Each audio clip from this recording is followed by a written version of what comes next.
Hi everyone, my name's Simon from Sterling Business Coaching, and in today's Monday Moment recording I'm going to talk about the importance of values and those first two columns of your one-page strategic plan.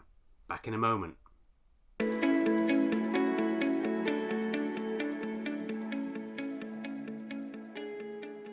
Now, in the last few weeks and in the few weeks to come, I shall be working and have been working with clients and prospects, helping them develop a plan for the year ahead and in fact for the decade ahead.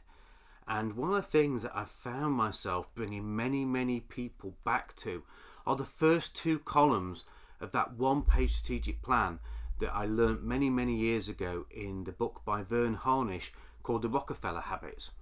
And in this one-page strategic plan, he, right at the far left-hand side, has two columns which I think are really important. The first one are values and beliefs. And these values and beliefs are not just woolly and fluffy. These are the benchmarks by which we should be recruiting people, we should be taking on our advisors, our suppliers, people we deal with, our bank, our accountant, and also these are the values by which we should be recruiting our clients. And many people, as they reflected on the past year, when things had gone really well, it was clear that all of those decisions and those people had been quite clearly aligned with the values of the business and the values of the business owner.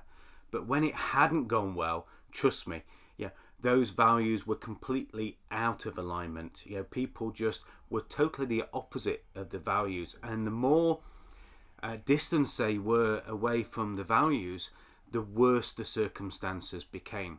So one of the things I want you to think about as you reflect on the past year and start to work on the plans for the year ahead is make sure that you're totally aware of, remembering and using and making decisions against the values that you have in your business.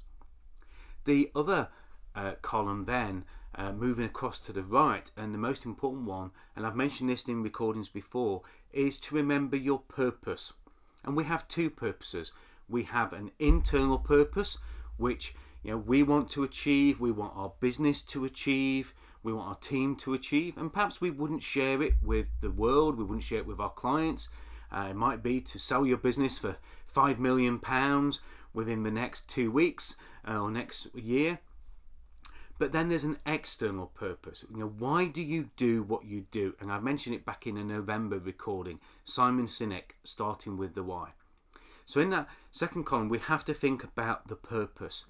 We also have to look at our longer term goals, and we should look at the 5 priorities that we have for 5 to 10 years ahead.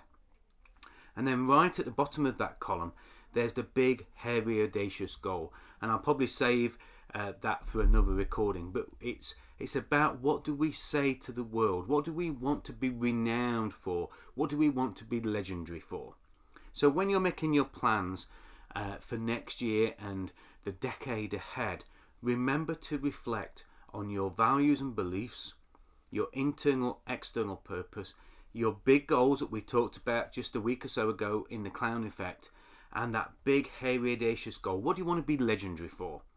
Use the time to reflect and use the time to set your plans up. And if you need any help with planning, I'd be glad to help you in a free 60-minute session. I've still got a couple of sessions available. Just go to www.timewithsimon.com.